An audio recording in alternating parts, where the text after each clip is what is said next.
episode of the Barstoolers Premier League podcast. I'm your host, Connell, and I'm joined by my perfectly capable co-hosts, Michael, James, and Ronan. Today's episode of the show, we're going to be talking about all that's happened in the Premier League in the last 10 days or so since we've done the last podcast. A lot of football's happened. It can be easy to forget some of the games that happened a few days ago. And also, we'll have a very special guest on about midway through the show. If you want to skip on to that, perhaps you do, perhaps you don't. We'll have Anthony Richardson from the Exploding Heads to talk about his new podcast, Footballland, talk about the Premier League this season, and much more. But first of all, we have to address it. It happened last night. Liverpool lost at home to Burnley. Their 68-game unbeaten run at Anfield, spanning almost 4 years in the Premier League, is over. And it was getting fairly heated in the group chat last night because obviously my co-hosts are all Liverpool fans.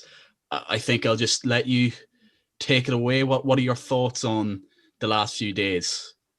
If this podcast was recorded yesterday, we would not be able to publish it. I was absolutely raging after the game yesterday. It's the final straw. I was like United, like, oh, fair enough. It's United, not scoring against them, but we've just been so below par. It's absolutely ridiculous. One win in 6 against the bottom 6. Although I've been saying it for months we're shy, so I wasn't overly bothered last night. Obviously, still angry we lost to Burnley, but yeah, we've been saying for ages. Just if we don't sign another centre half. Like I said before, we need to have our starting midfield of Fabinho, Henderson, and Thiago. Or at worst, if Henderson's injured or something, someone else fits in there. But I don't know. I do think that probably the main problem, especially from last night, was is our distribution from the back that we normally get with Van Dijk. Because Van Dijk normally, he's very good at playing those 50, 60-yard passes, and it kind of gets us out and it gets us on the counter-attack. But there's also other problems in there. Obviously, like Trent's not being at all. Like, he was absolutely horrendous last night, really. Front three just aren't creating anything at all. Doesn't help. Nick Pope made a few brilliant saves. It's just the same stuff we've been saying for weeks. There's no creativity in there at all. Well, yeah, the problem there, Owen, is that the fullbacks provide so much of the width in the team. But Burnley just eat up any crosses in from the fullbacks. You've got no target man. We've got no height. Divock started the game, fair enough. You could spray balls on him. He's got a bit of height about him. But Salah, Mane, Firmino, they're not big men. You're going up against Ben Mee, Tarkowski. These are guys who just eat up balls from the fullback. So we need a bit of spark in midfield. We need to run at players, and we did a bit of that. And when Burnley backed off a bit, and that's when we looked at our most dangerous, bit of interchange between Widge on the edge of the box with Salah and stuff, bit of urgency. That's what we needed, and we didn't get it. And the questions to be asked about that lineup, like Burnley at home, you're nearly taking it for granted. I know the lads have played a serious amount of games. Football's coming thick and fast, but just look at that lineup. Like, Origi is a terrorist. He needs to just leave the football club, maybe even leave the planet. I don't know, go off to Mars on a Tesla or something. Like, this is what we need. We need a total rethink because it's horrendous. I don't know what to think anymore. Yeah, now that I'm actually thinking about it, I don't think this is something I realised yesterday while watching it, but when you were explaining it there about the width and Burnley dealing with crosses, come to think about it, it's probably actually an error on Klopp's behalf because, against Villa, you rested a few players, but against Villa's under 17s, you're still playing some good players. That was the time to rest. And the way Burnley are set up, they're so good at defending crosses. I remember watching a video, it could have been a couple of years ago, basically about how in-depth Burnley go into like signing their centre-backs, how they identified someone like James Tarkowski from Brentford. And they're so good at heading balls away. You see Nick Pope yesterday, towering goalkeeper. I think he's 6'6", 6'7". He can catch those crosses all day long. Ben Mee's a monster. He was very good yesterday. James Tarkowski, brilliant. And when you rested Salah and Firmino last night, it meant that you're really reliant on your fullbacks. And then when they crossed it in, Burnley could deal with that.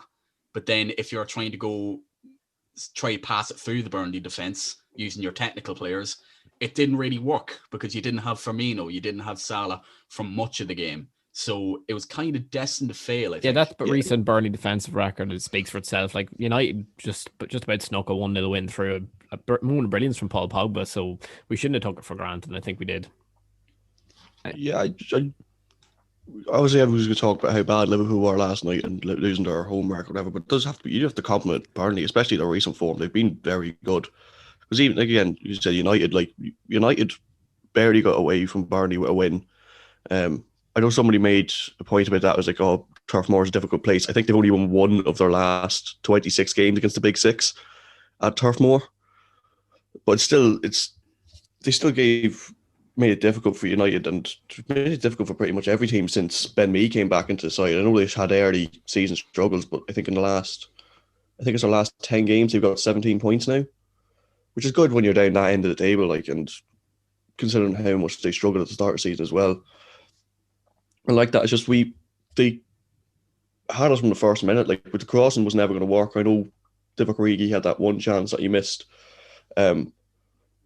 which could have cost him the game, but that didn't happen again. That was just an individual error as well, Ronan, that forced that. Yeah, Ben Mee, and Ben Mee's not one that's going to do that a lot. And like they had the Liverpool players in their head as well. Like Fabinho and Ashley Barnes had Fabinho the entire game, especially at half time there. Fabinho was probably a wee bit lucky not to get sent off. I thought it probably would have been harsh if we sent him off for that, but you can't really kick out at someone like that. Barnes kicked him back on the yellow. Yeah. Fabinho got booked. You could have easily argued that. How come Ashley Barnes didn't get booked as well? And I don't want to, when I said there about Liverpool crossing against Burnley not working, I kind of don't want that to be, hindsight punditry, but Liverpool, have they struggled against Burnley in the last couple of years? I know Burnley drew there last year. No, not really.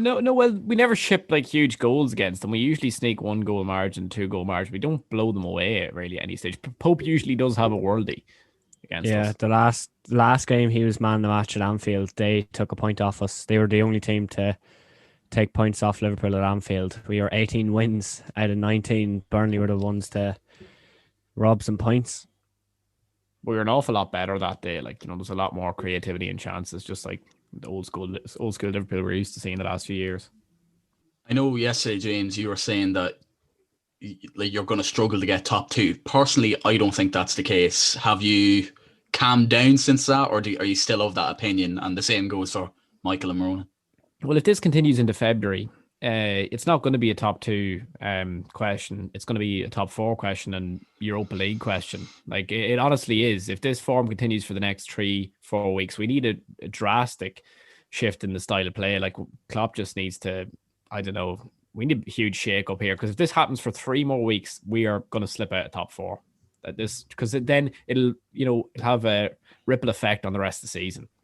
We're already looking at slipping out of top 4. We're 2 points ahead of Everton, and they have 2 games in hand. Everton aren't that good. They're good. They're challenging for your Europa League places, but it just still, if they win a game in hand on us and we slip out of the top 4, that's not a great look at all. Like, same as Spurs. Yeah, Spurs are more worrying. I think last night was that killed my Liverpool title charge hopes. I think there was the straw that broke the camel's back. So I don't think we're going to win the title. And we have a rotten set of fixtures. I was talking about it the last podcast. Nasty. Hammers away.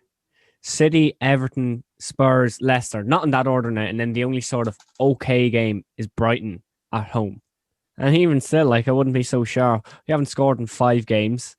I think we will beat Brighton, though. Just fancy. I don't like Brighton at all. I think now we have to win a trophy this season. Otherwise, it's been an absolute disaster. That has to be Champions League.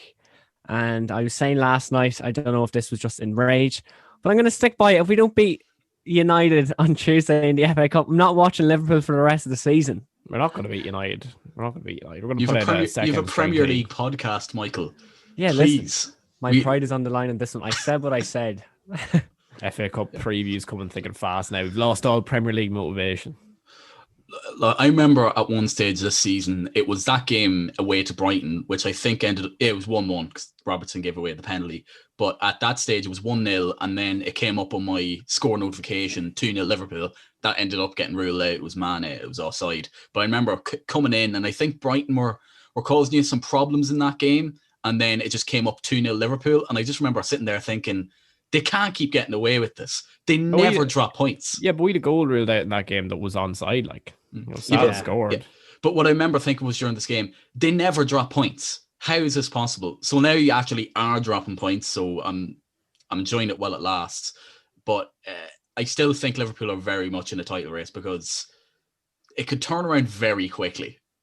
Like, I this still think season's... we could easily get top 2, but we won't get the top spot because City will go into a groove. They're the only one that looks like they're going to get a semblance of form. I think United are going to slip up big time and everyone else around it. But City are just terrorists. Like, I'm looking at them. They're just marauding at that Villa team. And Villa were clinging on for dear life. Like, that could have been easily 4 or 5 if City had just turned it.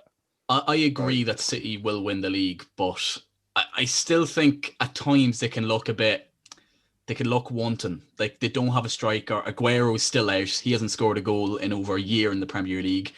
You know, this season at times they've really struggled for goals, and I could see that happening again. I still think they'll win the league, but this assertion that they're going to run away with it, not fully convinced.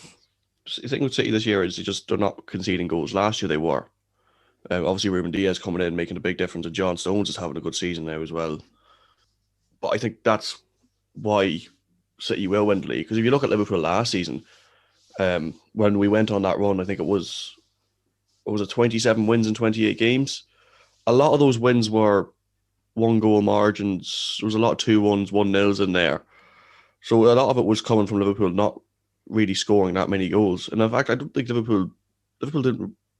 Obviously, there was times Liverpool blew teams away last year, but there was a lot of games that Liverpool hung on for.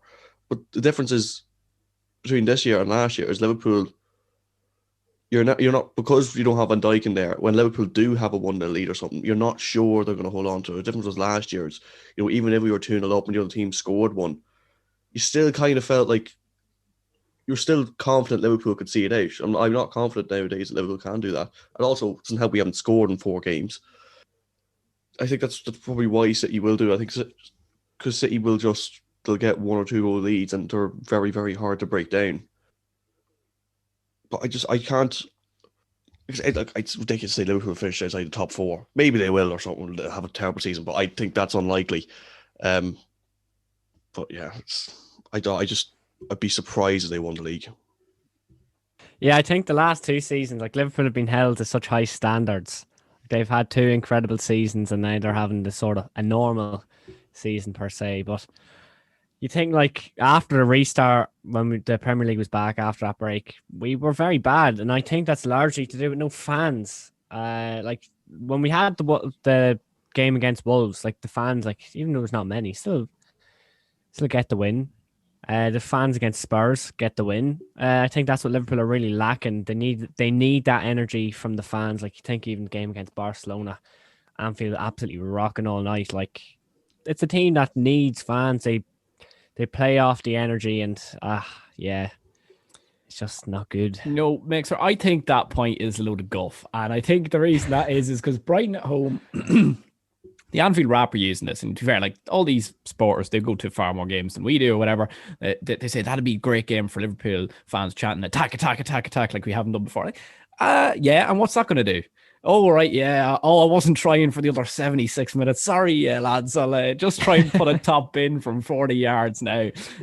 So, yeah, I think that's a load of guff. I don't think those are the conversations that players have on the pitch, James. True, but if they hear a load of these lads that are down the chippy after the match, giving them, you know what, like, it's not going to work on them. You know, they're a well-disciplined team. It's not a case that for lack of trying, but there's been a constant regression under Liverpool. Like, I think 18-19 Liverpool were peak. They were peaking. Like, they were a serious performance. We were churning in week in, week out. We didn't win the league with 97 points. That is ludicrous. So this history books are going to judge us a bit harshly on that, because, you know, that should be nearly a back-to-back title already. And you're looking like someone like Firmino, who has been, Sky Sports are pointing out this week, his minutes per goal is steadily going up and up and up. And Carragher was pointing out that what he does for the team is going down and down and down. And he's an integral part of that front 3. And now this year we've finally signed Jota, someone to counter Firmino, like someone to challenge his spot. Not directly, but definitely the front 3. And it's only now, and he's injured. Like, Firmino looks like he's well off the pace, and I could easily see him being shit. Fucking idiot, no harm to him. Why the fuck did he play him against Michelin? We were top of the group. We had confirmed top of the group. We didn't have to play anyone.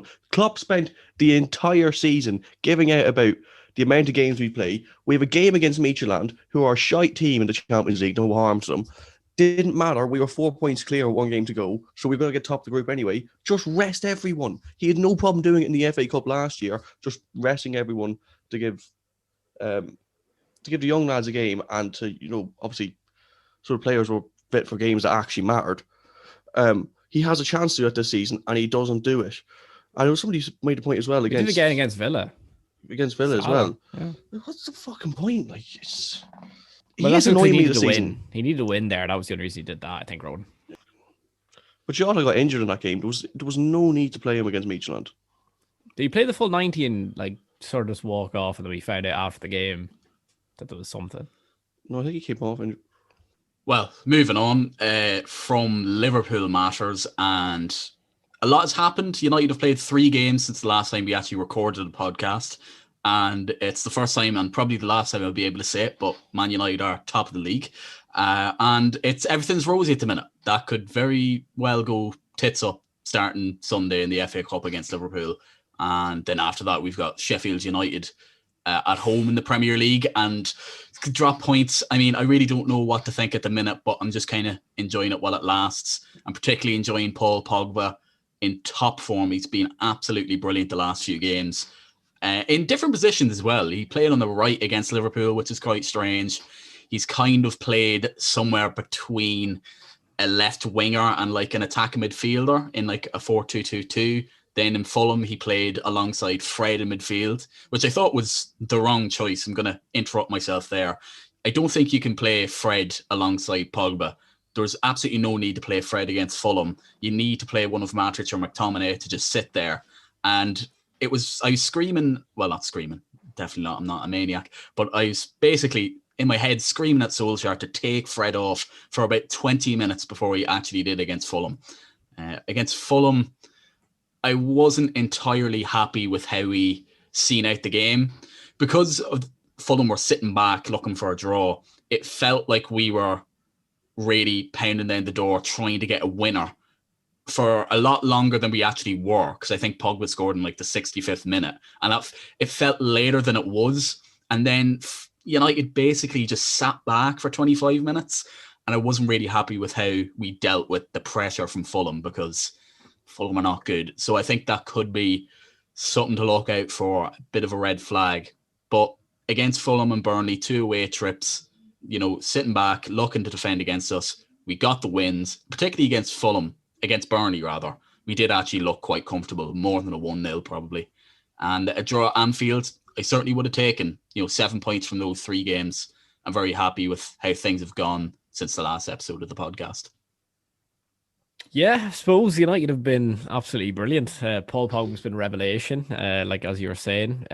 Some weird positional shifts. I think, look, hindsight now, the only thing for United is I think you could have went at Liverpool a bit more.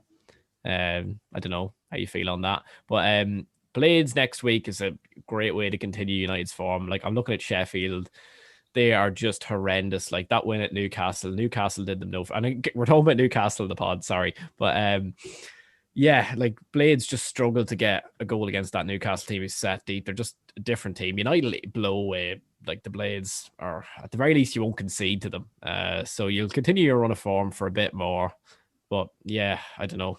United are a bit of a revelation at the minute. Yeah, maybe United will drop points to Sheffield, but I'd be surprised because I watched them against Spurs there, the 3-1, and they're still shit. I was thinking one thing Roy Keane was giving out about on Sky Sports. He was saying you thought they would have used that 1-0 against Newcastle to kind of build, and obviously Spurs aren't the ideal team to try and continue a winning run against. Especially when you're a team like Burnley, who aren't very good at breaking teams down, and Spurs just sit back once they go 1-0 up. But they were still very, very poor against Spurs. And even against Newcastle, they played the entirety of that second half against Newcastle with 10 men. So they're still not great. No, they're down. It's just, yeah. They're down. They're the worst team in the league. I'd be surprised if United didn't beat them. United, good form. Like you said, that's 7 points out of those 9. That's nothing to give out about. It's good to see Luke Shaw having a good run of form. You think He's a man plagued with injuries. When he broke his leg in the Champions League, like a lot of people thought, right, he's never going to be the same. He's going to lose that yard of pace. And then he has had a bad spell with injuries. But ever since they signed Telles, he's become a different man. Like he's against Liverpool, man of the match. He was outstanding, absolutely pocketed Salah. Couldn't fault him. And it's nice to see him playing well. Like he's had such a bad doing with injuries. Seen him bounce back from that and having a good spell. Yeah, hopefully he can keep it up for the season. Yeah, I'm probably on record on the podcast. Certainly it was my opinion. I probably did say it in either the transfer special video that we did or maybe even the podcast after that or something. But when we signed Telles, I was so happy because the reign of Luke Shaw was over. This man was gone. Get out of here. But honestly, since Alex Telles has come in, he has responded to that challenge unbelievably well. He's arguably been our most consistent player alongside Bruno Fernandes this season. He's honestly, my opinion of him has completely changed because he's really applied himself. And one major thing that I would have said about Luke Shaw prior to Alex Telles coming in, and a reason I was very happy we signed Alex Telles, was because of his crossing. You know, in modern football, you need a fullback that's able to get forward and cross the ball in. And that's what Telles looked to be. And that's what Shaw couldn't do. But honestly, since Telles has come in, Shaw's crossing has been unbelievable. I think if you look at the stats, I'm not sure what metrics they were using, but Shaw's been one of the best crossers of a ball this season. And even, I remember saying on this podcast at some stage, why do we have Luke Shaw on corners and free kicks? He cannot cross a ball. But honestly, he's even improved at that. Like, fair play to him. Really enjoying watching him at the minute because his commitment cannot be faltered. Just when you mentioned Bruno Fernandes there, I quite enjoyed his hissy fit at the end of the Liverpool game. Oh, he's such a moaner. He was raging. Apparently Solskjaer took him off to save him, basically, you know, to rest him. It's like, why are you taking him off for 2 minutes? The 90th minute, yeah. PE teacher mentality. PE teacher mentality. Very please, rude. please, Ole, let me misplace another pass. No, there's a lot of great things. Like, you know, you need the Shaws in the team. Like, Shaws remind me a bit of Milner at Liverpool a few seasons ago. Like, he's been, I keep saying it, a bit of a revelation. But I'm looking at a few problem areas United have. Like, what do you think about Martial at the minute? Like, Wan-Bissaka even hasn't looked amazing. He's still great 1-on-1, but teams seem to be targeting, like, with diagonals. Has anyone ever called James Milner a revelation? He was a football genius for us for a season. The assist record, remember he got like 16 I know, assists. but like he's a good consistent player. I wouldn't call him a revelation. He was better than Roy Keane. Yeah. Well, that was very close, actually. Just to respond to the question there about Wan-Bissaka, yeah, teams definitely target Wan-Bissaka with long balls to the far post. But I was saying this to the United group chat I'm in. If you look at, you know, I don't want to spend too much time giving out about refereeing decisions or something because it's all water on the bridge at this stage.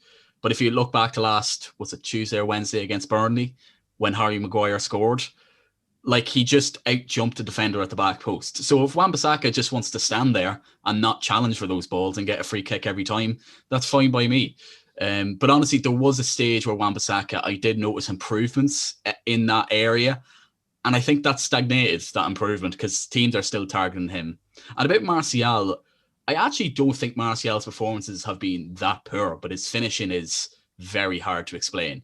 Because Martial's finishing, it wouldn't be something I would have criticised prior to the season. I would have said, yeah, his finishing's good. Starving. Yeah, but now he's just completely bereft of confidence. I think it's very clear, actually, he's a confidence player, because you look at last season, our top goal scorer with 23 goals, and it kind of came in a lot of patches. You know, when he's hot, he's hot, but he has not been hot this season. Like, he is absolutely famished in front of goal. Absolutely no confidence. Sorry, I think that feeds into a wider conversation we need to have about strikers in the Premier League, top level strikers. Obviously, Aguero's been played with injury. Jesus has had COVID and different things. Werner, no need to talk about him. Like, Harry Kane's the only one really performing, one of the top strikers, you could argue. Vardy as well. Even he hasn't scored in, I think, was it 4 games? He doesn't score an open 3 play. games? He's a fraud. He's like 800 penalties. Still good. He's also like 32, 33. 34. So. Yeah, it's I know crazy that he it's still has okay. the athleticism at that age. Like he's older than Cavani. Fast. In fairness, it's probably because he started his career so late, which is making up for lost time. Yeah. True. It doesn't make sense how good he is, considering. Yeah. It's all about that pre-game routine. Right, so another minute of the meeting I have here is City for the title question mark, and we've kind of talked about that, but so we'll just spend 1 or 2 minutes talking about it explicably. Probably they have to be favourites right now, don't they? Yeah, sure. Yeah. Like Laporte in reserve. That tells you all you need that's to crazy. know. And Aguero hasn't played a minute really. I know he's played a couple. I think he's played like 23 minutes or something today. Yeah, they just probably will do it. Although Kevin De Bruyne out for 2 to 3 weeks, and with the midweek games, that's probably 4 or 5 games. Yeah, but they have 800 attacking midfielders, so They're not That could quite be as good as actually him, though. big. they can stick like a Bernardo Silva attacking mid, like he'll still be class. Oh, I don't know. Struggled this season. I think City do rely on Kevin De Bruyne's final ball a lot, though. Maybe not rely on, but obviously you see it from the amount of assists he got last year. It was 20 assists. I think he's top the assists again this season as well. So obviously they rely on his creativity a lot. So that might make a big difference, especially when they don't score that many anyway. Sorry. Yeah, sorry. Hopefully Gundogan just discovers his previous form of just being, just not having much of an impact in the game. Pretty average, yeah. Like his fat Dortmund days. And then we're flying because De Bruyne, they heavily rely on. And if they've no number 9 still, if they only have, supposed to have Jesus now, Foden and Sterling, I think that's a recipe for dropping a few points. Pep Guardiola during the week said Gundogan was one of the best signings in City's history, which was not much competition. Yeah. I mean, he's consistent. Like he doesn't really have bad games, but I'm sure he has they're more injured games. games. Like they're not dropping points. They have West Brom, Sheffield, Burnley in their next 3 Premier League games. Aladice is gonna, But sure, they got the points dropped the last time. They're gonna go out and they're gonna absolutely destroy West Brom. It's gonna be daylight. Well, probably won't be daylight, but it'll be an absolute crime to watch. They're gonna absolutely destroy them. Be criminal. We said that about Liverpool and Villa. It was 7-2 to Villa. Yeah, well, we're not Man City. City are gunmen. They don't mess about. They've been in this mad run of form. They sorted out their left back problem playing Cancelo there, and he's been unbelievable. Like, their defense is just too good. Phil Foden's banging form. Gundogan's hit a good run of form. Like, they're not a bad football team. As you said, City are a good team. They're going to destroy West Brom. It's not even going to be close. Well, moving on to other matters, there's something we need to address actually, because it wasn't really something that was very obvious that we needed to speak about in recent weeks, but it's accumulation of poor results for Wolves. Wolves are really struggling right now. 14th. The 14th. They're really struggling with Raul Jimenez. Is that basically what's gone wrong? And also, I think, may I add, getting rid of Matt Doherty, who's quite a difficult player to replace because he's quite a strange right wing back, like a real goal scoring threat. Nelson Semedo, thoughts on him? He looks absolutely fraudulent. Awful footballer. Shit. I watched a few of Wolves games recently. I watched the one against Villa, and obviously I watched one against West Brom there as well. The 3-2 win for West Brom. It's Semedo. I don't think he did a thing right in the entire game. I think Fabio Silva as well. I was probably a bit too harsh on him. I think I went into him a few weeks ago. He's still only 18, and he actually played quite well against West Brom. But he's still not the replacement you want for Raul Jimenez. But yeah, they just don't look as sure defensively now either. They used to be quite good defensively. Connor Cody's making a few mistakes now as well. Also, they gave away 2 penalties against West Brom too. Cody gave away 1, and the one Cody gave away was absolutely bizarre. Why he went in from the back there was beyond me. But they just don't look anywhere near as good.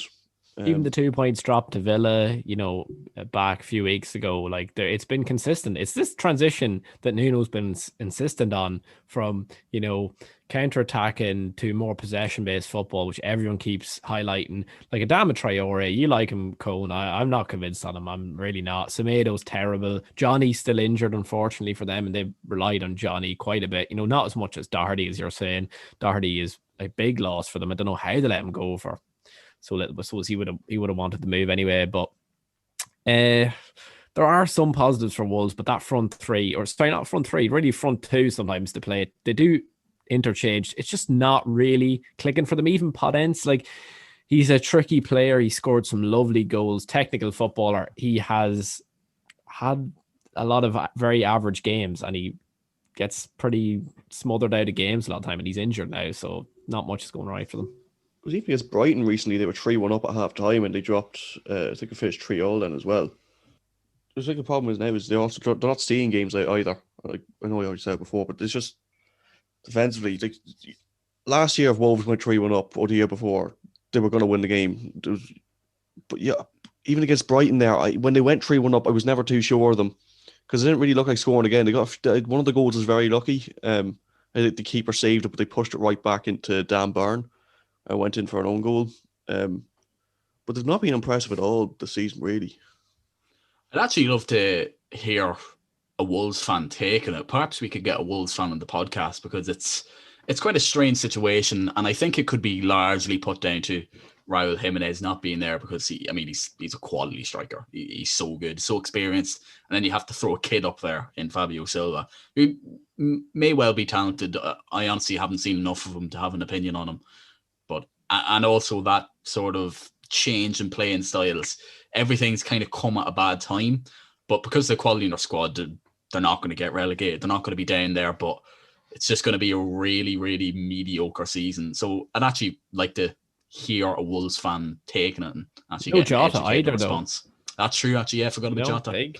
Yeah, no, brilliant player, no doubt. But moving on to just a signing that looks to be happening. Very little is happening in this January transfer window, but this is coming through via the likes of Fabrizio Romano and David Ornstein today.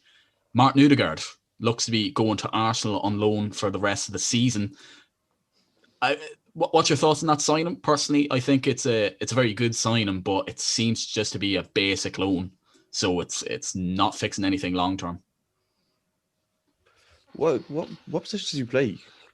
He's like an attacking midfielder or right midfielder. See, he's been this. He sort of crashed onto the scene. Every big club in the world wanted his signature when he was like 16, 17, and everyone thought he was going to be this absolute world beater. And then he slowly got into the Real Madrid first team, but never really made it. And then he had a great loan spell with Sociedad last year, and he's played a couple of games for Madrid. Like, you wouldn't, like, Arsenal, they're not great. And he's obviously looking to make a name for himself in that Real Madrid first team. So he's going to have a good loan spell. So he'll come over with something to prove. Like, Zidane, mate, I want in on this setup. Like, so he's going to come over. I could imagine him being good because Arsenal, they're not very good going forward. Like Aubameyang, I know they won the other day, but Aubameyang he's trash. Yeah, but Saka playing on the right has been their only good attacking player to watch the last number of weeks. And like, it's against pretty inferior opposition. And I'm looking at Willian, dead footballer, like horrible. They just need to terminate his contract, throw him in the bin. Laka's looked a bit better, to be fair, but that helps when Tierney's feeding in good balls consistently. Alba's still looking fraudulent as ever. Like that, those two goals didn't do anything. Like, but Saka's looked lively. So Smith Rowe, but Smith Rowe, you think he's the bit between his teeth. You think he'll drop off, especially he's not got the quality that Bukayo Saka has. And yeah, you could easily see him being interchanged with someone else. I mean, I'm back in the goals, but that open goal miss was genuinely laughable. And actually, Arsenal have confirmed the signing. Came out of absolutely nowhere, and there's not much point in talking about it too much because he's just going to be a deputy goalkeeper. But signed Matt Ryan on loan from Brighton. Very weird. Grand though. Very weird. He's a very good goalkeeper. I thought he was. He's been dropped in recent weeks. Well, to be fair, maybe that was the Arsenal coming in the back, in the fore of his mind, and he was. I seen a stat there. I think who scored tweeted it. It's over the last 2 seasons, or like the previous 2 seasons in France, Runnerson had the worst like shots to like save ratio in the league, and now Arsenal have signed Matt Ryan, who is the worst similar ratio in the Premier League this season. So I think he generally just got dropped because I had him in fantasy football. I was very perplexed to see him dropped. Who's doing the homework? Like Runnerson, like, to be fair, if God forbid if Leno actually got like a serious injury, Runderson would see them relegated. Like, he is horrible. You know, like, he literally could just like ship random goals. You know, carry assess Champions League final every week. keep clean sheet against Dundalk. Like. Yeah, I remember seeing someone tweet something similar to who scored. I don't know, but it was actually like a person, and they were like, "I have no idea why Arsenal have signed this goalkeeper." Some like French football expert. He's like he's notorious for not being very good, and they've signed him for X amount of million. They signed William Saliba, I think, for 27 million. Never. He's played out him, on loan. Loaned him out again. Did City beat them like 3 or 4-1? Like, why didn't City just take pot shots from outside the box like that? Mahrez and all on the pitch. Just felt sorry for him, didn't they? I think Pablo Mari's actually decent. I think Arsenal fans seem to actually like him. But he didn't play the last couple of games. Louise is back in alongside Holding, which probably tells a lot. Like Pablo Mari's like 26 or 27. Signed him from, I think, Flamengo. Edu. What is he doing? Arsenal. Look, this is a conversation for probably someone next called week. him a backup dancer in the Invincibles. He's running the show now. I think that the most notable transfer so far this window, Danny Drinkwater is off to Kasımpaşa on loan in Turkey. He's gone. Oh yeah, Ozil's actually gone now as well. That's finally happening. Yeah, that's true. Perhaps we'll have a January transfer roundup possibly next week, because there's probably enough to talk about the whole window in about 15 minutes, but we'll leave that till next week. But for now, we're going to go on to an interview with the Exploding Heads, Anthony Richardson. Okay, so delighted to say we are joined by Anthony Richardson from the footballing comedic duo Exploding Heads. How are you, Anthony? I'm well, thanks. How are you, mate? You all right? Yeah, all's well. So I just want to get you on because we're both big fans of your content and have been for quite a few years. I do remember actually I was at Ronan's house. Do you remember we were watching the Spurs stadium video? Oh, it was great. Cause, I think we were just watching because we kind of found your videos from the Carabao Cup one. Uh-huh. That was the one we kind of liked, and we were just showing. There's just a few lads around the house. We were showing it, and that was the next one that came on. We hadn't seen it yet. It was great. I love the idea because, like, I'd say our comedies in football is not exactly like that mainstream. So that is very brave of you to be showing our videos around like people who you weren't sure whether or not they were going to get it. So fair play to you there. Almost Soldado seats as well. Yeah, Soldado seats.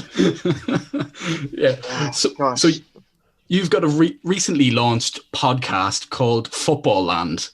Now it's quite a strange concept. So you have been mistakenly given $1 billion by the Qatari government to build a football themed park. How does that even? How do you come up with that idea? Well, it's just accidental, really. I mean, I was just given the money accidentally via, I think it was just a wrong email or something. But yeah, I got given $1 billion. And obviously it's from the Qatari government, and there were a few attachments in that you needed to build a football-themed theme park for the World Cup in Qatar in 2022. So it's not really how I came up with the idea. It was forced upon me. I've never built a theme park. I do like football. I haven't been to a World Cup. I've been to the Euros once, one game, but nonetheless, I've watched a lot of football on telly. So yeah, and I don't know about you lads, but I've been to at least 2 theme parks. Not Disney though. I've always wanted to go to Disney, but no, I went to Chessington and Oakwood in Wales. So I feel like I've done my research. So yeah. We've begun it, so there's no real how did we get into it. It's more we've been given a massive opportunity. It's not every day you get $1 billion. Have you ever got $1 billion before? Not that I recall. No. It's really rare. And until they take the money away from us, we're building this bloody theme park. We've already got 30 rides already planned and ready to go. And is it finite, the podcast, or is it just kind of whatever you can do up until, I think is it November or December 2022 when the World Cup starts? Yeah, it's a quick turnaround to build one. I think, well, at the moment we're in the planning stages. So I think we're going to get about 50 rides. Me, Mark Davison, and our intern. We've got an intern called Ryan Baxter. We're not paying him because I think we just need all the money to go towards building a theme park. Although we have $1 billion, some of the theme parks out in the Middle East are just, there's a Ferrari world and we need to have $1 billion is what I'm saying. We can't be giving an intern, 20 grand a year. So no, we're not paying him, but I have bought a laptop out of it, and Mark's got a really nice pen. So no, we've got about just under $1 billion minus about 700 quid plus 25.99 for the pen. So yeah, we're planning it at the moment. All the rides haven't really costed up the rides. We get in a different guest every week to come into the meeting room and just tell us what ride they'd like to see at the park, and we vote that in. So it's kind of blue sky thinking. Haven't budgeted it yet, but yeah, I think we're going to be starting building in Qatar it's quick, isn't it? The World Cup's around the corner, so I think we better start getting building sort of in 2020, late 2021, I guess. Well, how long do you reckon it takes to build a theme park? I've no idea. Yeah, I mean, these things always take longer than you think. Actually, go on. Bit funny here. My uncle actually was involved in building Thunder Mountain in Disneyland Paris. So, like, if you need someone to give you a hand, in what capacity was he involved? Did he design it? Did he come up with the name? The name's pretty cool. I don't think so. I think he was just involved in actually building the track. It's a roller coaster. What's his trade? I think so. I'm not always sure. Sorry. Your uncle helped build a theme park ride, and all you know about it is that he did it. You haven't asked him any more about like the whys and wherefores.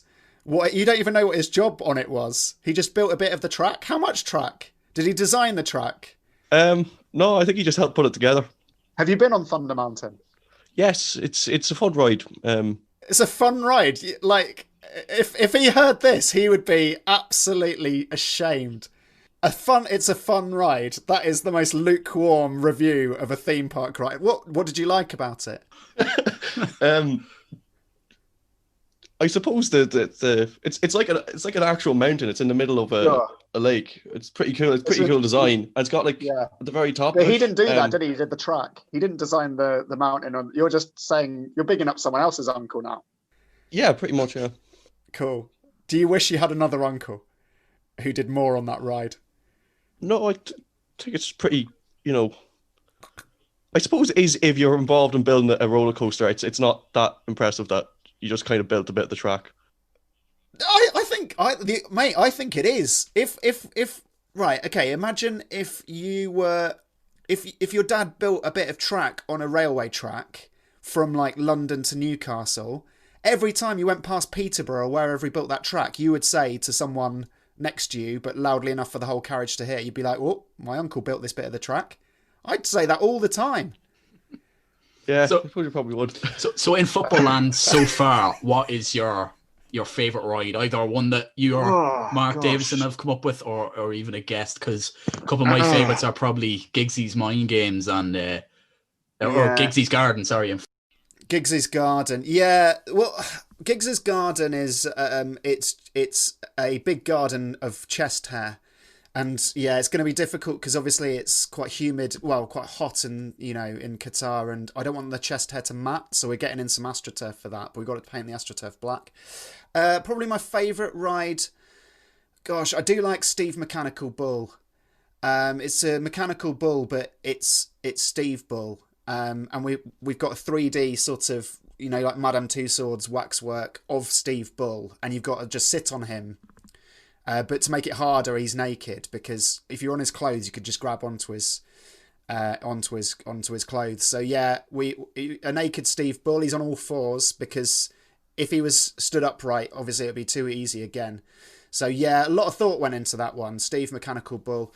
I like. What else do I like? I like the latest one come up with by Tom Deacon, which is the England national team House of Horrors. Yeah, so it's just a big horror house where you just experience the shame and disappointment that it is to be an England fan, with all the rooms sort of themed of all the disappointments and shameful episodes that have been following the England national team throughout the last over half a century. So yeah, that's going to be fun to build. I want to crush some people's dreams at the park. Yeah, I've got a quick idea for a ride. Go on. Okay, so this is, I haven't got a name for it. I haven't thought out that much, but I think the bones of an idea is there. Okay. So it's not so much a ride as it is attraction. Okay. Right. So you're going to have some VR goggles. You can perhaps get a sponsorship, partner up with some VR company. VR is very in right now, virtual reality. And what do people enjoy more than drama? Okay. Wearing these VR goggles, you can transport yourself into the most dramatic World Cup situations in history. So you could put on the VR goggles and you could be there on the pitches in Saipan when Roy Keane and Mick McCarthy are giving out to each other, going back and forth. You could put on your VR goggles and go to the 2010 France World Cup squad who are going on strike, and you could experience what that was like. Maybe you could be Peter Shilton as Diego Maradona is about to punch the ball into the net, you know? Yeah. I love that. And I like the way you've picked out some controversy as well, because the last thing I want people at Footballland to enjoy is just seeing like Dennis Bergkamp's goal or, a truly like the mazy dribble by Maradona against England. But instead, it's human aspects you've gone for. I like that. The stick it up your bollocks moment by Roy Keane. You want to see that? You want to experience that from Roy Keane's perspective or Mick McCarthy's or another squad member? More of like a Steve Staunton. Yeah, just on the background. Yeah, on the background, not knowing what's going on, a bit confused, wondering why he's in the same room, but enjoying it all. Do you reckon he enjoyed that? Or do you reckon he was a bit scared? I reckon he's a bit scared. He's quite a softly spoken man, Steve Staunton. Yeah. I'd love that. Would you get everyone... So how would you do it in the VR? Would you have everyone playing the moment as actors, or would you have it like sort of CGI, a CGI Roy Keane? Good question. If Roy Keane was on board with it, it would be ideal if we could get him. Yeah, of course it would. Maybe him wearing ping pong balls, and like you could redo that moment so it wouldn't be like an old Roy Keane, because like nowadays he's like a bit haggard and just he's constantly. Do you reckon he'd even have the energy now to tell someone to stick it up the bollocks? He just gets a bit pantomime upset like at half time during a Premier League game. He doesn't really get angry anymore. Yeah, perhaps high quality CGI. Yeah, high quality CGI. Because Mick McCarthy, I think he's taken up the Cardiff job, so it might be quite difficult to get him on. Also, like, you'd have to work out how tall Steve Staunton is, because you'd have to have the VR goggles at the right height. You'd have to have it all sort of so it's as realistic as possible. Yeah, I can see that, mate. Yeah, that would be awesome. Yeah, we've got a VR one. Yeah, as you said, Giggsy's Garden. So yeah, the monorail that goes in. This was designed by Nima Dedra, who is a comedian and presenter, and she said you've got VR goggles, so we could use the same technology. But with her VR goggles, because it's Giggsy's Garden, you look to your left in Giggsy's Garden, and it links up to your Facebook account, and you can actually have sex with your brother or sister-in-law.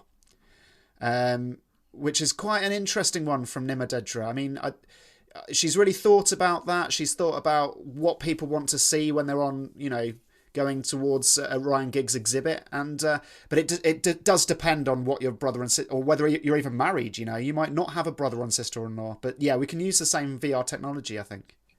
Absolutely, yeah. Yeah.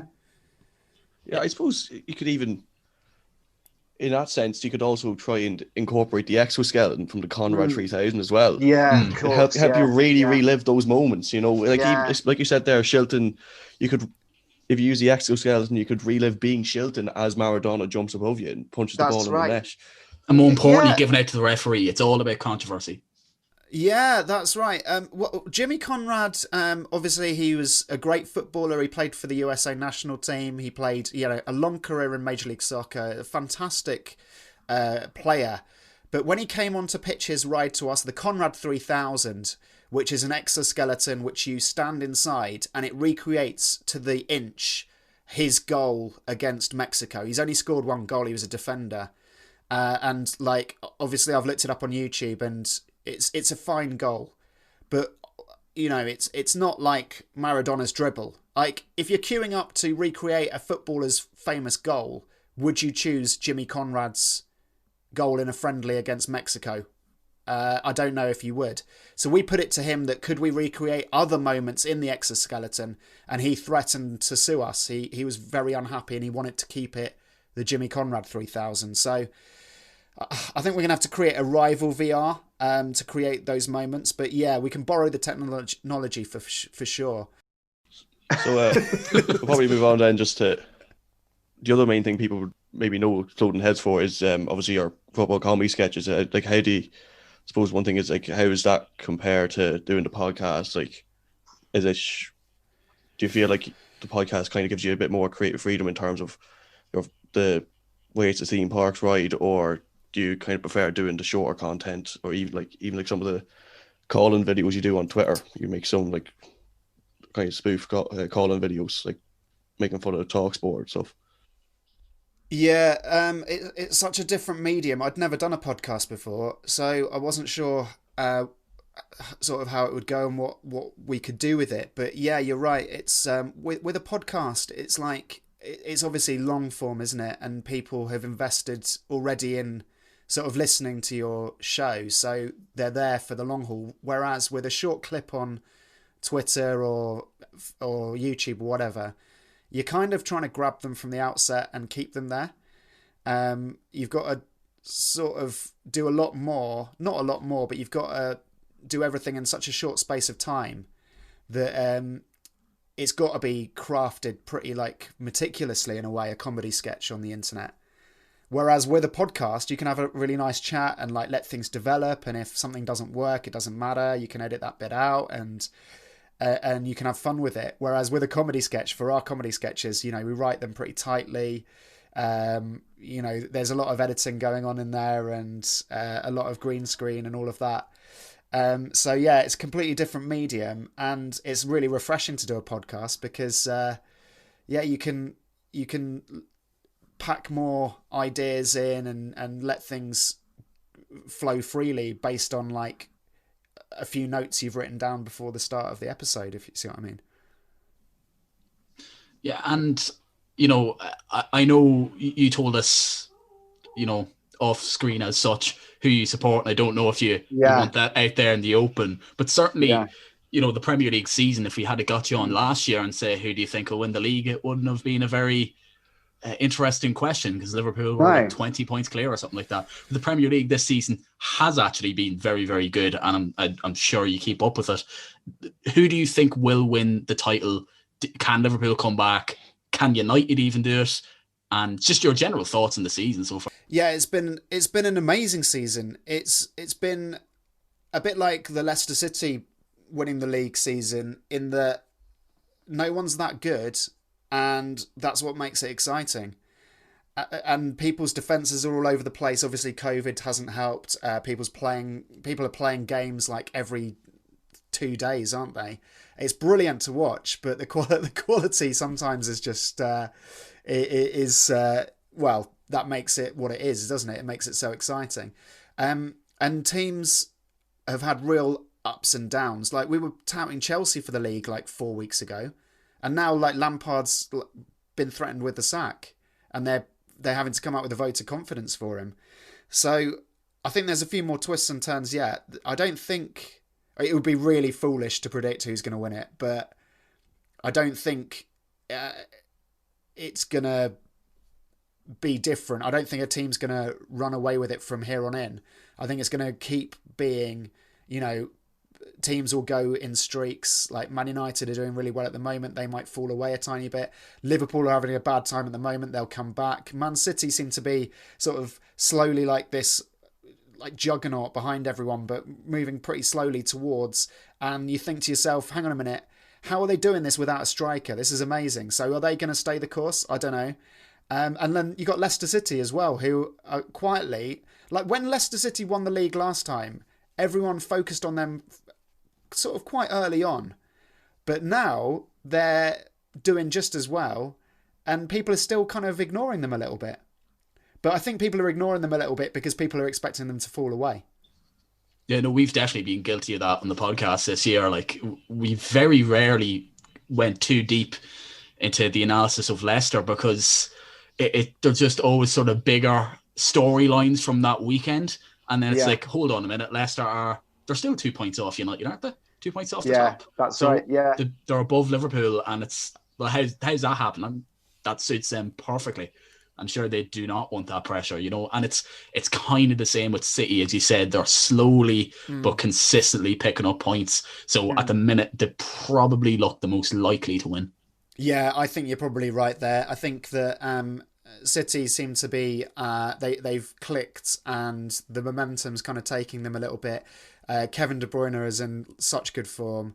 Aguero has just tested positive for COVID, hasn't he? So but he hasn't obviously been in the side for a little bit. So do they even need him? I mean, they're playing well without any recognised striker at the moment anyway. So why change that? Phil Foden, everyone said, was he ever actually going to come good? He's turned into a brilliant player, like playing at least 50% of all of the games at such a young age for Pep Guardiola.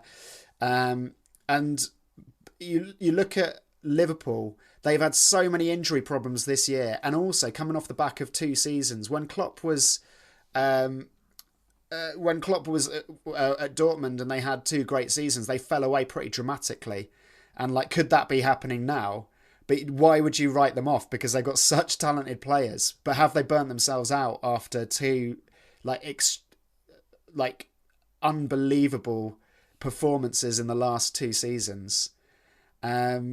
Have they got the physicality in the squad to carry on, and the stamina? You don't know if they burnt themselves out last season going for it, and that was it. Man United, I don't know if Ole Gunnar Solskjaer, he just relies on teams being on hot streaks, doesn't he? I mean, they're playing out of their shells out of their skins at the moment, but it's still the same problems tactically. It's not as if they've gone away. Defensively, there's a lot of questions, aren't there, to be asked about them. So yeah, you're right. I mean, Man City looked good for it, but as I said, Chelsea looked great for it a few weeks ago. So I don't think you can count on anyone to sort of be a dead cert. I mean, I wouldn't like to be. Well, you probably love to be a bookie right now because there's no favourite, but yeah, I wouldn't like to bet on it, to be honest. Yeah, and again, City are very, very strong. Leicester going very strong, but both Kevin De Bruyne and Jamie Vardy have been ruled out for a few weeks today. Yeah, I just saw that about Vardy. Yeah, absolutely, yeah.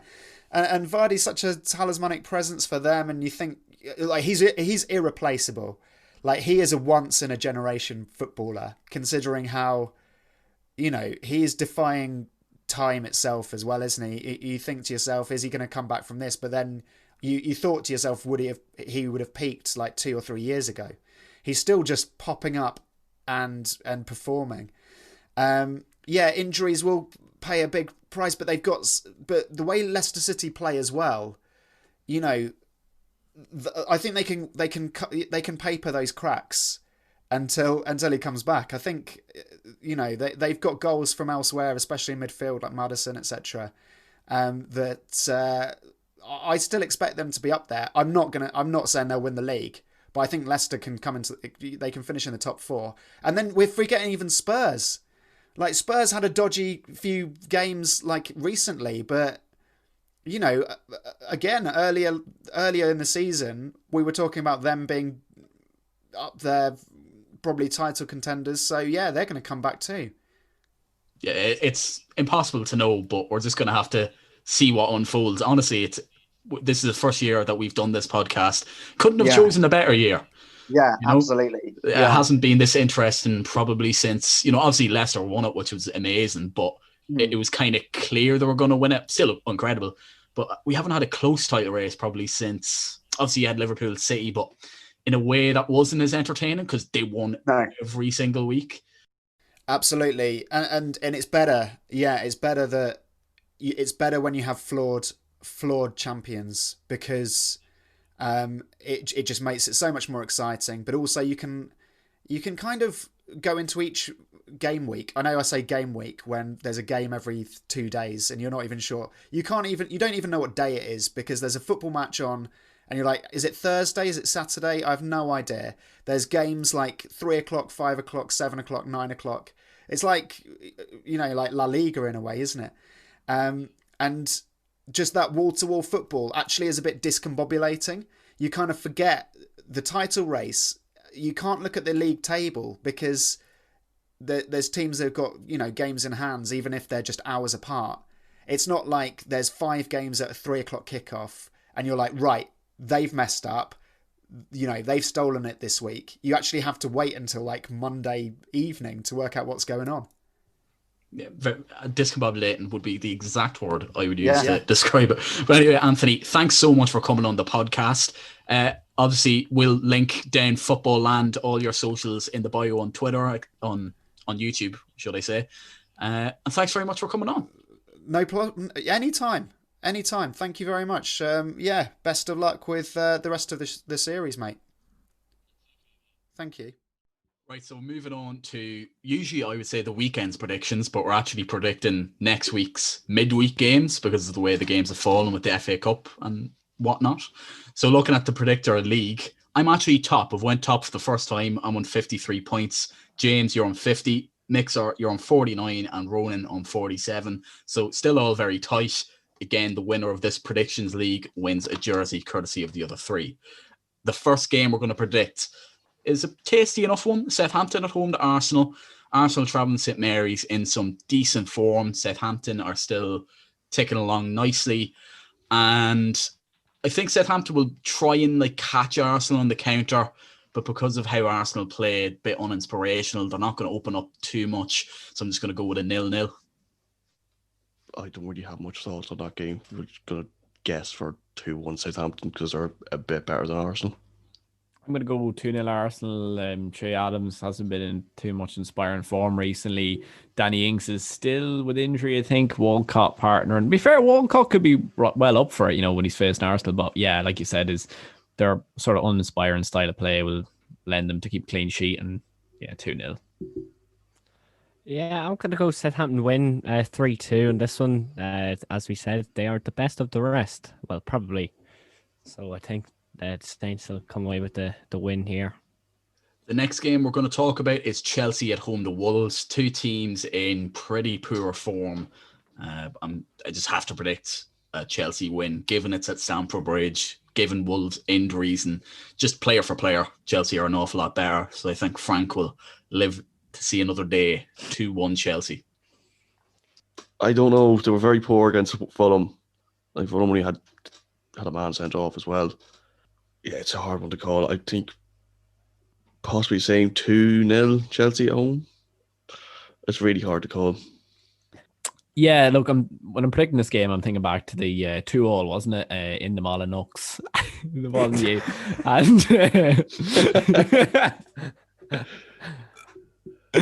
And now they'll be leading with Vinagre or Traore instead of a Podence. So they don't have as much depth as they did last time. So I have to predict a Chelsea win. I think, a nice wee size goal from a set piece might rattle Chelsea early doors, but Timo's going to prove the doubters wrong and bag a goal off his arse that he doesn't mean. It means like a reverse pass, but it comes off his arse. He gets a goal. He's celebrating. We're going to say 2-1 Chelsea. I'm going to go 3-1 Chelsea in this one. I'm surprised that Frank is still in the job. If he loses this one, he has to be sacked. Yeah, 2 teams in shit form, to be honest. Not really great from him. Timo, he needs a goal. That brother starving. He's been tragic. Hit the post 5 times, scored 5 offside goals. I know it's still not the goal, but nearly is never, brother. I'm still somewhat in the fan club. He's missed about 64 open goals. His finishing is tragic. Right, so the next game we're going to talk about is actually a decent game in terms of relegation fight. Brighton at home to Fulham. They're 2 teams that I kind of like how they try to play football, even if they're not very good and very rarely win games. They try to go about the right way. I was quite impressed with Fulham there against United. And I watched them against Tottenham, watched them against Chelsea recently as well. They probably would have got something out of that Chelsea game if they had got a red card. They got a draw at White Hart Lane. They got a draw against Liverpool.